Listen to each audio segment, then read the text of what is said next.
everyone, welcome to my channel, HFY Beyond Terra. This channel is all about HFY and sci-fi stories. Now, let's start the story. I'd run the advanced precision track at the Kestrel Array War Academy for 18 cycles, long enough to believe I'd seen every kind of talent the galaxy could manufacture or evolve. I was Instructor Jorkel, third clutch of the real two hands.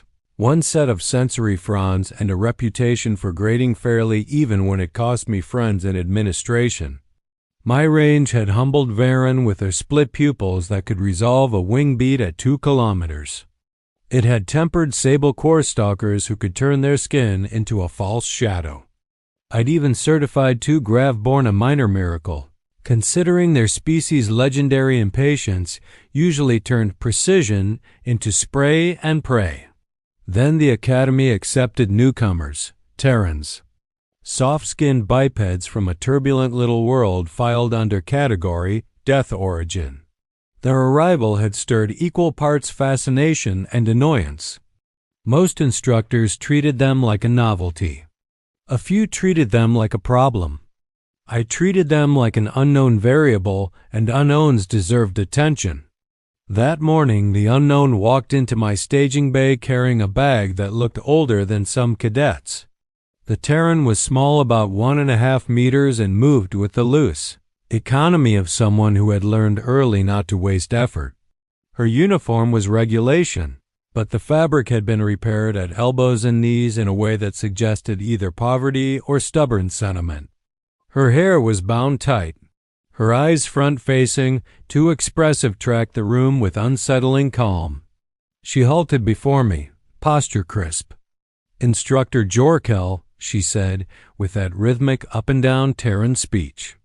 "Cadet Mara Keen, reporting for advanced tactical precision." I signaled the formation zone with a hand. "Correct location, Cadet Keen. You are aware this course feeds into long-range interdiction certification.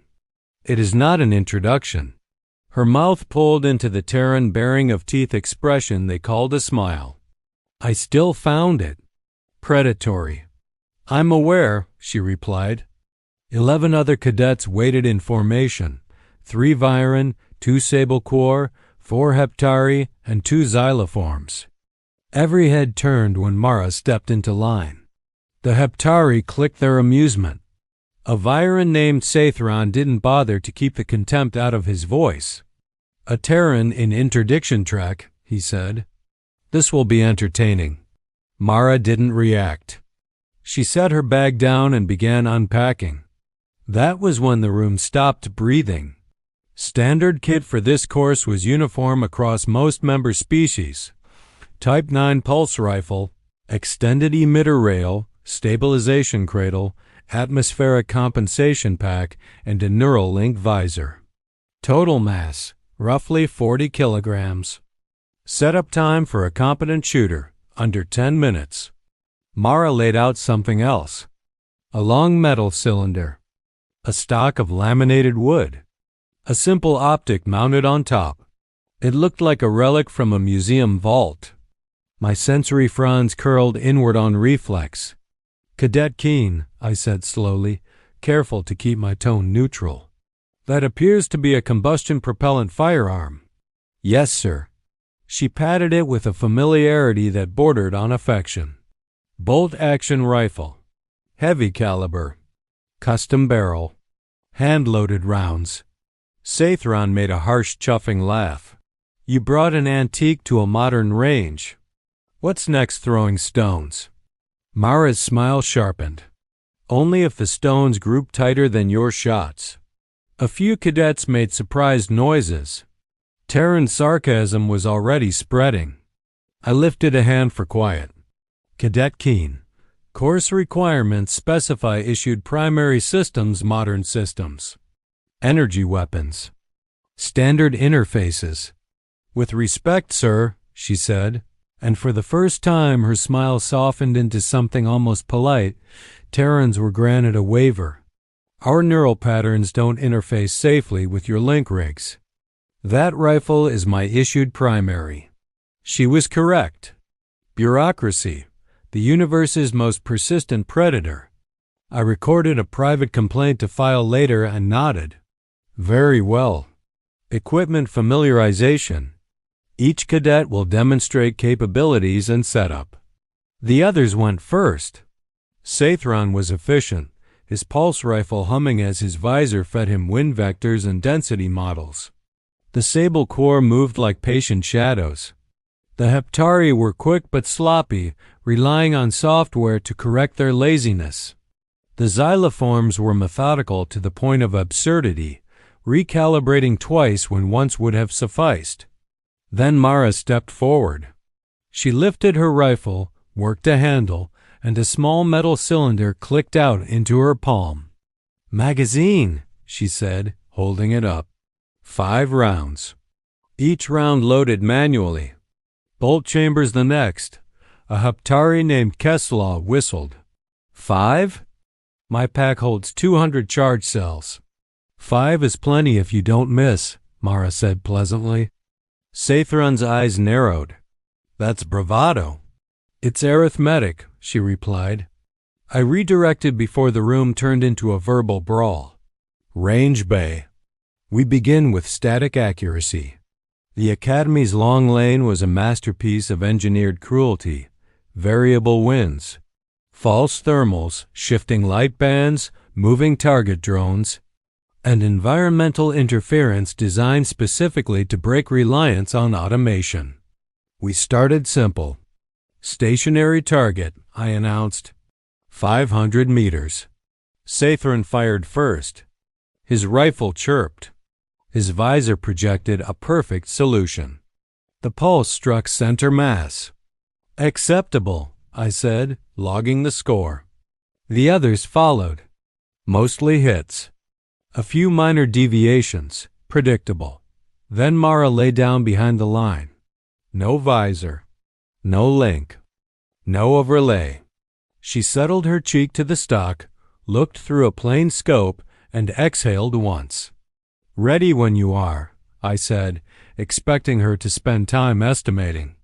3 seconds later, the rifle cracked, an animal sound compared to the polite hum of energy weapons. Smoke curled from the muzzle. Several cadets flinched. The target display flashed, center hit. The lane fell silent. I forced my voice into calm neutrality. Acceptable. Next, wait. Keslaw stepped forward. She used no calculation, no compensation. Mara worked the bolt. A brass casing fell and rang against the deck. She glanced back with those Terran eyes that made it impossible to hide focus. I aimed, she said, and I fired. Sathron snorted. Luck, Mara's smile returned. Pick a harder one. I did. 700 meters, I said. Crosswind. Slight elevation. Mara shifted her body as if she and the ground were negotiating a contract. She stared through the optic for a heartbeat. Crack. Center hit. Sathron's pride ignited like dry fuel. 900. Stronger wind. Crack. Hit. 1100, he demanded. Heat shimmer. Crack. Hit. I watched the others change as the impossible became routine. Their amusement evaporated first. Then their skepticism. Then the faint, creeping unease that arrives when reality refuses to behave. I halted the escalation before Sathron challenged her to shoot the moons. Cadet Keen, I said carefully, describe your method. For the class. She hesitated, as if searching for the right translation. It's not a method, sir. I see distance. I feel wind. I know how the round behaves. It's like throwing something but far. You lack dedicated ranging organs, I pointed out. No pressure sensing. No electrostatic mapping. Mara shrugged, almost embarrassed. Practice. My family shoots. A lot. By midday, the score table looked like a misprint. Mara's hit rate sat in the high 90s. Sathron best of the non-Terrans hovered in the low 80s. At meal break, I reviewed the data twice, then a third time, convinced the lane computers had glitched. They hadn't. When afternoon drills began, the atmosphere was different. Cadets watched Mara like they were trying to understand a new kind of weather. The next scenario tested judgment under pressure, mixed hostiles and civilians, partial visibility, distraction audio, and punishment for wrong shots. Most cadets relied on threat tagging software. Sathrin went first, determined to reclaim dominance. He performed well. Multiple hostiles down, one civilian tagged by mistake within acceptable failure tolerance for the exercise. Mara went last. The simulation lit up. Figures appeared in windows, behind cover, among civilians. Smoke rolled through light bands. Distant explosions boomed from the speakers. Mara didn't shoot. She watched for a long 10 seconds, utterly still, as if the world itself was a target and she was waiting for it to blink. Then she fired. Her first round punched a hostile at an absurd distance, one I hadn't even seen until the system highlighted it after the impact. Her second shot stopped a figure lifting a grenade. Then 3 more in quick succession, bolts cycling so fast it sounded like an argument with physics. 90 seconds later, every hostile was neutralized. 0 civilian casualties. What unsettled me wasn't only the accuracy. It was her movement between shots, small, seemingly casual shifts that broke sight lines before I'd consciously noticed those lines existed. She paused when others would fidget. She advanced when others would freeze. It looked less like training and more like instinct predator logic. When the simulation ended, I realized my fronds had been tight with tension. Keslaw finally voiced the room's fear. That's not normal. I didn't have an answer, but I knew who might. After dismissal, I sought Master Strategist Aurel Venn, the Academy's senior tactical advisor and a veteran of campaigns older than my first certification batch. He listened without interrupting while I played the recordings. When the last clip ended, Venn's eyes remained on the frozen frame of Mara lying behind cover, rifle aligned like a spine. "You verified her background?" he asked. "Rural colony upbringing. 6-week basic military program before the War Academy. No specialist certification beyond that. Everything else appears informal." Venn was quiet for a long moment. Then he asked, "Do you understand what it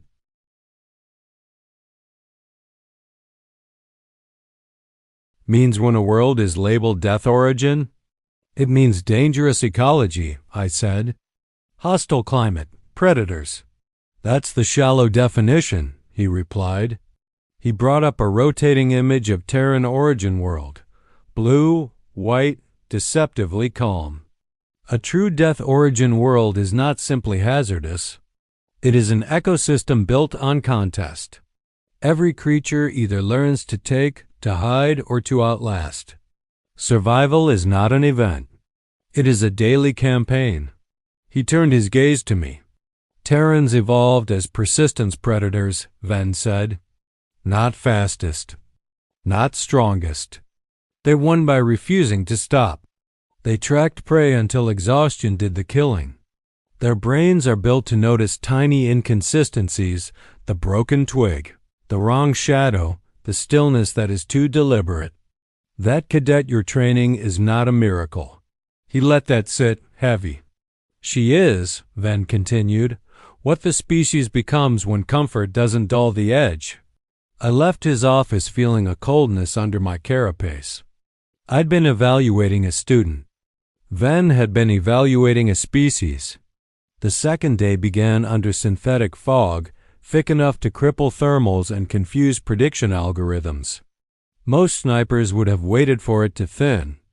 I did not design my courses for comfort. Mara arrived early again. This time, the others were already there, watching her the way prey watches a new kind of hunter quietly, intently. "Good morning," I said. "Yes, sir." She set her bag down. "I reviewed yesterday. I missed 4 out of 102. I'd like to improve. 4 misses. Spoken like a flaw, not a miracle.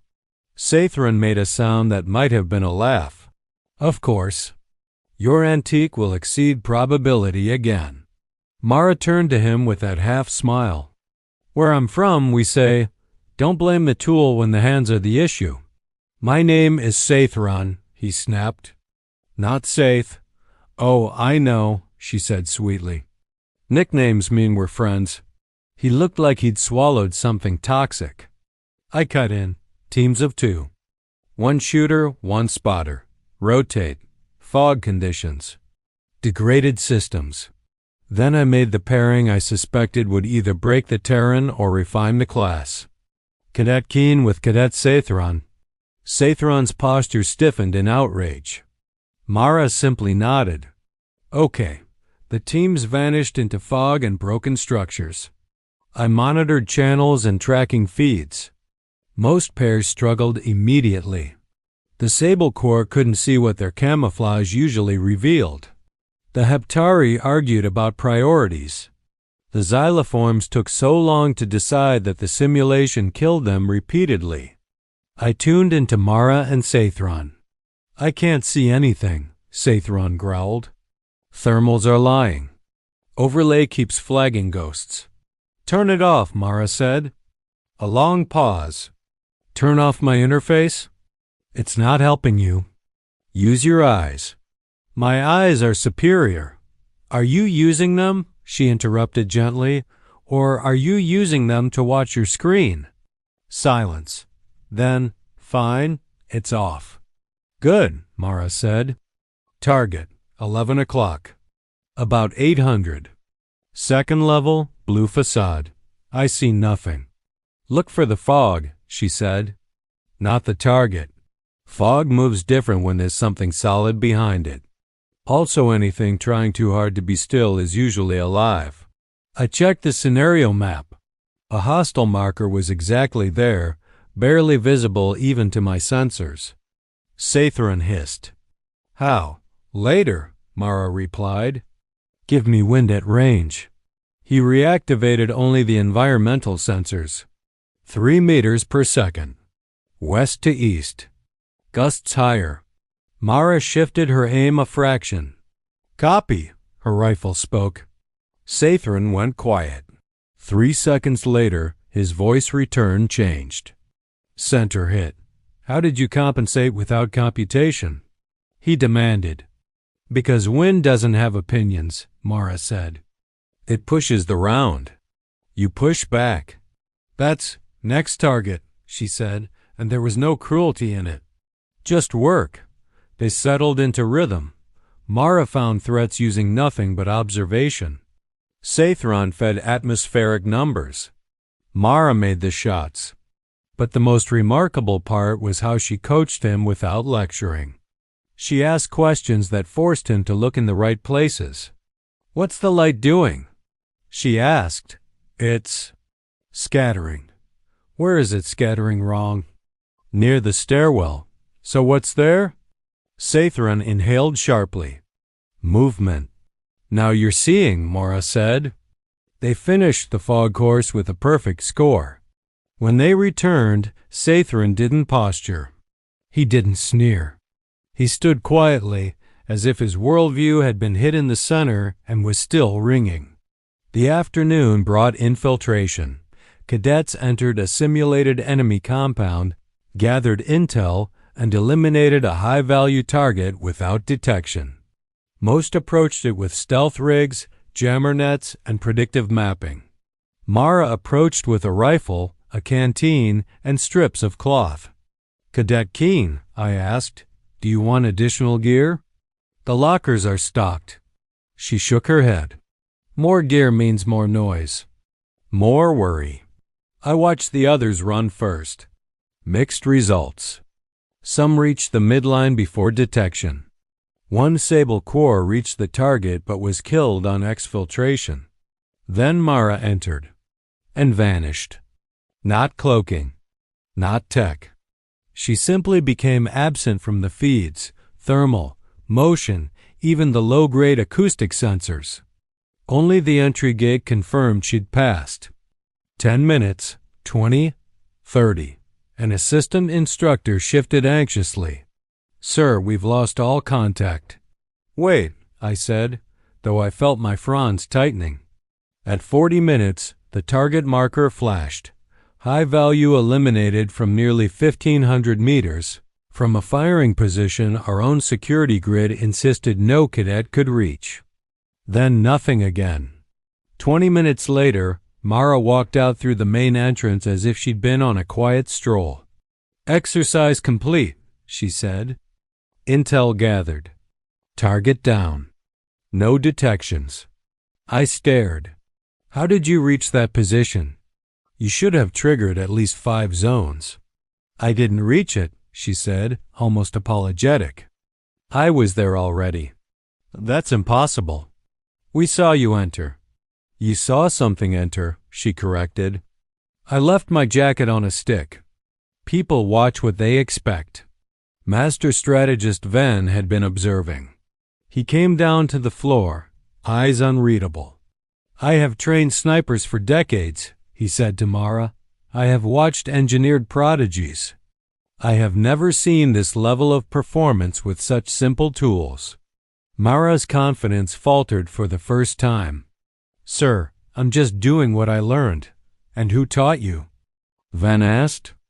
"My grandfather," she said. "Hunter, back on Terran soil before the colony years. He used to say tech can help you, but it can also make you helpless. Skills don't run out of batteries." Van's gaze sharpened. "Military?" She nodded. "Yes, sir. Scout sniper in one of our older wars." He didn't talk about it much. "He taught me tracking, patience, moving without announcing yourself. And this is common among Terrans?" Van asked. Mara gave a small laugh. "Not really. Most of us live in cities. Plenty of Terrans have never seen real wilderness. My family chose frontier life to keep old habits. I'm unusual." Ven looked at me afterward, and I understood his earlier warning with fresh clarity. If this was unusual, then the species ceiling might be terrifying. We ended the day with a hunt.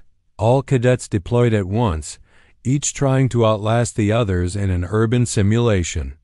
For 5 minutes, nothing but careful repositioning and silent calculations. Then Mara's voice came over the open channel, cheerful. "Quick question, Instructor. Are we allowed to talk?" "Communication permitted," I replied, wary. "Great."